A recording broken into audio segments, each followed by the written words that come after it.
Burkina Faso, la descente aux enfers avec le MPSR2, Ibrahim Traoré lâché.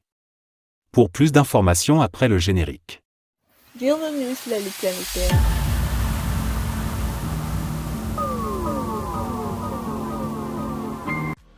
Mais tout d'abord, avant de commencer, n'oubliez pas de vous abonner et activer la cloche de notification, car cela vous permettra de ne plus manquer les prochaines vidéos. Let's go!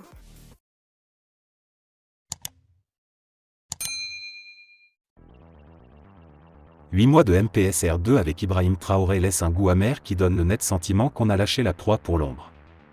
Sur tous les tableaux, les indicateurs sont actuellement au rouge écarlate. Une véritable descente aux enfers que rien ne semble pouvoir endiguer.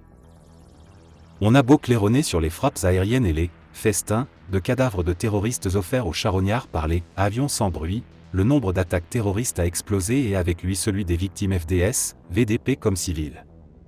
Le nombre de localités sous blocus terroriste est en nette croissance, tout comme celui des localités déguerpies par eux. L'indicateur que nul ne peut contester, le nombre des personnes déplacées internes, PDI, a largement dépassé les 2 millions, culminant à plus de 2 060 000 depuis la fin mars 2023 alors qu'il avait été ramené autour 1 600 000 sous Damiba. La multiplication des attaques dans les régions de l'Ouest et du Centre-Est a entraîné l'accentuation du phénomène jusqu'à la marginale des déplacés externes.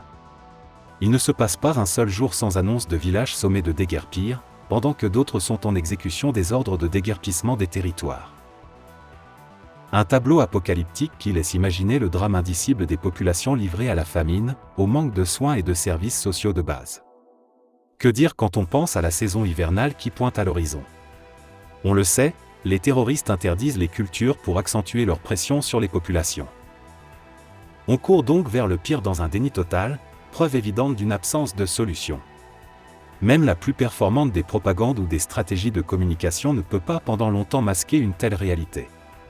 Comble de malheur pour le pouvoir, certains de ses plus grands défenseurs ont vu leur propre village déguerpir, faisant d'eux la risée de tous et les obligeant à reconnaître que la situation était vraiment dramatique.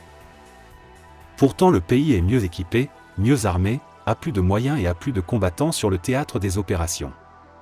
Pourtant on nous avait annoncé que tout ça ne serait qu'un cauchemar à vite oublier. Pourquoi sous Roch Marc Christian Kaboré, puis sous Paul-Henri Sandaogo Damiba les problèmes n'étaient pas aussi accentués? Que se passe-t-il? Une question que nombre de Burkinabés se posent de plus en plus ouvertement ou veulent se poser et y répondre objectivement pour tenter de conjurer le sort. Mais voilà, le pouvoir et ses turiféraires ne l'entendent pas de cette oreille et veulent imposer des réponses toutes faites que tout le monde doit accepter et surtout répéter sans autre forme de procès.